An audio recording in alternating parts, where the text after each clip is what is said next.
You're the Hall of Famer here, joined by LZ Lee Granderson. Also a Hall of Famer. All right, best somewhere. sweet potato pies this side of Kentucky. And we got George Sedano in the house. And ESPN, the magazine senior writer. Didn't know you were that old. Mina Kimes is in the house. How you doing? I'm good. Oh, we don't care. This is Sports Nation. We don't have time for that. We got Time Talk Sports. So let's get it started with Going Places, presented by Toyota. And the Rockets are going streaking, Ma. Houston defeated Boston Saturday night and extended their win streak to 15 games. They're now 32-1 this season when James Harden, Chris Paul, and Clint Capella all played. Here's what Jeff Van Gundy had to say before the game. Break it down. Well, I've been saying for the past month that they're the second best team by far to Golden State. And now I'm willing to say they're as good as Golden State right now. I think their roster has dramatically changed in the last 12 months. I think they're hungry. Knock on wood, they're healthy. And I think that Western Conference final between Houston and Golden State is really the championship. Budget cuts with that crew. George, you agree with Van Gundy that the Rockets are as good as the Warriors? Well, Daryl Morey was behind him in that hostage video. right.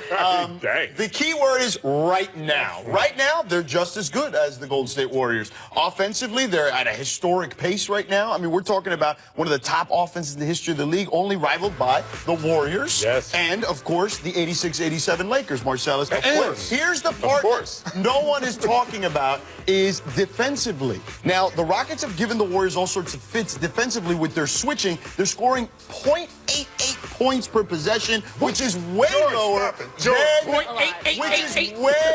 than they're used to scoring against anyone else. Stop it. George, who do you pick if they face each other in a playoff series? The Warriors. All right, then. Why are we still talking about this? Right now. The question is what if they played right now? If they played right now, I'd take Houston the way they're All playing. right, we need genius in here. Ivy Leaguer, school them. You're right. They are better than the Warriors right now. Arguably, the Raptors, who we never talk about, might be better than the Warriors right now as well. Statistically, everything you said is accurate. But the Warriors aren't really trying. Like, if you guys watch them play, they take quarters off. Right. The turnovers are out of control. They will tighten up for the playoffs. I would never take Houston over Golden State in the playoffs right now. Yeah, it's about the distance. I think the marathon of being there 3 straight years, what LeBron James has been apt of knowing for the last 7 years in a row is you have to pace yourself. They got into this, and remember a couple years ago, 73 wins meant something to them. Now they're like, I don't care where we get in, what seed, wherever we play, we'll just win that one swing game on the other team's court, and then we'll have the advantage. Right, but here's the thing. They've turned the math on its head. Like Mike D'Antoni, remember, was the originator of all this stuff. The Warriors took it to a different level, and he's taken it to an even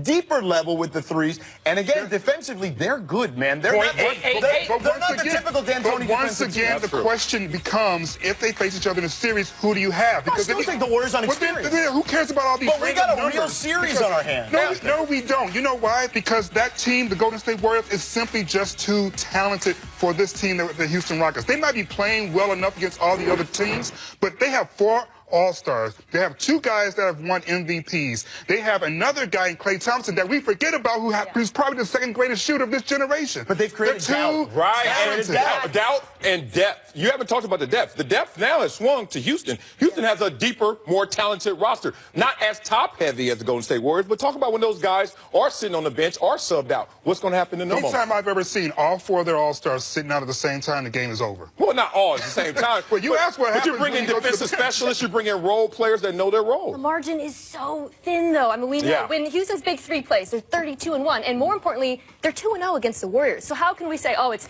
a sure thing that the Warriors are going to crush them? I still think Golden State will win in the playoffs. Correct. It is close right now. Yeah. Speaking of the short thing, we'll see what's happening in the NFL draft right now. There's no short thing at the #1 position, but Penn State's running back Saquon Barkley destroyed the combine, and according to NFL Network insider Ian Rappaport, Barkley is firmly in the Browns' plans at #1. But no running back has been taken first overall since Kajana Carter in 1995 with that fresh Penn State jersey, 32 I used to rock on Slauson all the time. George, should the Browns select Saquon Barkley #1? Saquon Barkley is a special running back. To me, I look at him, he's Adrian Peterson meets LaDainian Tomlinson. But the reality is, no, Marcellus. You take a quarterback at 1 because this franchise desperately needs one. Okay. You need one to win in the National Football League. Did you watch the Final Four of the NFL last year? Pretty sure. Did you watch the Final Four? Well, Carson Wentz got them there. He got them most of the way. I give He you was that. an MVP But was candidate. Case Keenum there? Case Keenum was there. Nick Foles. That's an outlier situation, Well, though. on teams that were also complete already. Yeah, the Browns are right. not a complete team, Correct. which That's is a good why point. they need a quarterback to fill it. Look, if they have any preference right now for a quarterback, do not take Saquon Barkley at number 1. If they don't care, though, if they view these guys, Rosen, Allen, whatever, somewhat equal, then it becomes a conversation, I think. You take Barkley number 1, and you sign yourself a free agent QB to help lead. Because Where's Barkley? What do you mean, who? Who are you going to sign? One, Cousins is still out there. He ain't going no to the man. That's not. Cousins is still out there, and Cousins is going to go where the money is. 2, you can try and get Nick Foles. You can try and get Case Keenum. You can try and make a move to get a veteran QB because a talent like Saquon Barkley, you don't need an inexperienced QB back there. You need someone who can take advantage of having someone that you have to always be prepared to take on up in the up front for. Marcellus, I'll ask you. If you sign Nick Foles and Case Keenum, what's the Cleveland Browns record? 6-10? Yeah, at best. I mean, you're mid-pack at best. You're hoping to try and squeak into a wild card situation, which you probably won't with those quarterbacks, based on the surrounding pieces. As you said, it's about the defense. It's about the running game. This is a once-in-a-generation type of talent in terms of athleticism, in terms of work ethic, in terms of the mental attributes. This dude is so special. The NFL doesn't see it every year. So I am tempted to taking him at number 1, seeing what I could get out of Deshaun Kaiser. I did draft him last year. Oh, whoa, wait a minute. You give Deshaun Kaiser a running game, and then we got Josh Gordon. And he wasn't even good his last year at Notre Dame. But I'm just saying. Take a quarterback at number 1, trade up for Saquon at number 2. They have the assets. It's not out of the pale for them to trade with the Giants. Excellent point. There You have to trade is up, no 'cause he won't be there QB that for. came out of the combine that wowed people more than Baker Mayfield. Do you believe Baker Mayfield is the type of quarterback that's going to come in and help turn his franchise around? He said yes, but we all believe no. So in other words, go ahead and get yourself a veteran in there. Get Saquon Barkley number 1. You know the last 3 running backs that went first overall, they all were outstanding. Todd Gurley, Offensive Rookie of the Year. Ezekiel Elliott, hello, and then Leonard But those Fournette. are first rounder. That's not number 1. That's No. Number 1 overall. Number 10 was Todd Gurley. Number 4 was that's Ezekiel first Elliott. rounder. Number 4 was Why are you yelling Leonard at me Fournette. when I'm Because you ain't hearing the words that are coming out of my Because mouth. they're not number 1 overall. It's a whole What's the difference between number 4 and number 1? I mean, there's a big difference. what's the difference? 1, a lot of money. 2, a lot of besides the teams. money. Besides the money. Expectations, and let me give it to you like this. If you want to go historical, at the number 1 overall position, running back, mixed bag of nuts. If you talk about O.J. Simpson, only guy to play 10-plus season, O.J. And then you got to go all the way down to nobody else that really balled out except maybe. But what did you call it? Campbell, What did you call give him at the that. very beginning of this segment? A once-in-a-generation sort of talent. So you can't compare him to all the Earl ones Campbell that was failed. phenomenal, but the longevity wasn't there for anybody at that position. Here's what we're missing. Here's what we're missing. OJ. Running back, the lifespan, the average lifespan in the NFL, 3.5 years. You can't take a chance on that number 1 overall. Thank you. That's the But difference. it's okay to take a chance at 4 And overall. Gurley and Zeke, better. That's they're ridiculous. They're not Arguing winning the games system by now. themselves. They have the quarterbacks next to them. You can't count on a running back to carry the offense. No.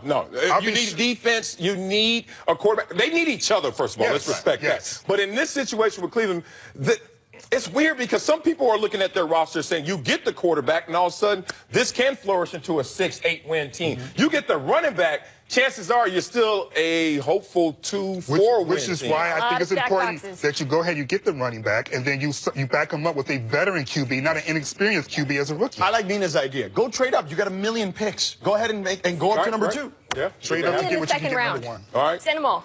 Interesting move and a very interesting topic coming up. Peter King said that word around the combine was that Josh Rosen is fighting perceptions that he's an intellectual rich kid and football isn't important to him. about He's bad a talk? bad leader and he's too smart for his own good. Good Lord. Critics of Rosen even says he's into politics and that he cares a lot of the planet and that quarterbacks Oh, need to Lord, be myopic Jesus. and think football only. Oh, this is the Get 'em. worst time of year. All right, I watched his interviews at the Combine, and he reminded me a lot of Aaron Rodgers, who's also Yes. been He's called an awful quarterback. too smart, too authentic. Your best friend, Aaron Rodgers. A guy who I've spent some time with, they reminded me of each other. Not a bad comparison. The other Right. thing, he's not going to try hard because he comes from privilege. I'd like to see those scouts go to their GMs and owners and say people who come from privilege or wealth don't try hard. See how that carries over outside of football. There's just no validity to any of these arguments, and it's silly season. We shouldn't even be talking about them, frankly, sometimes. When you're considering drafting him in the top 10, as some teams are, you can't tell me then that he's not focusing on football, because you wouldn't consider him a top 10 pick if you didn't think he was focused in on football.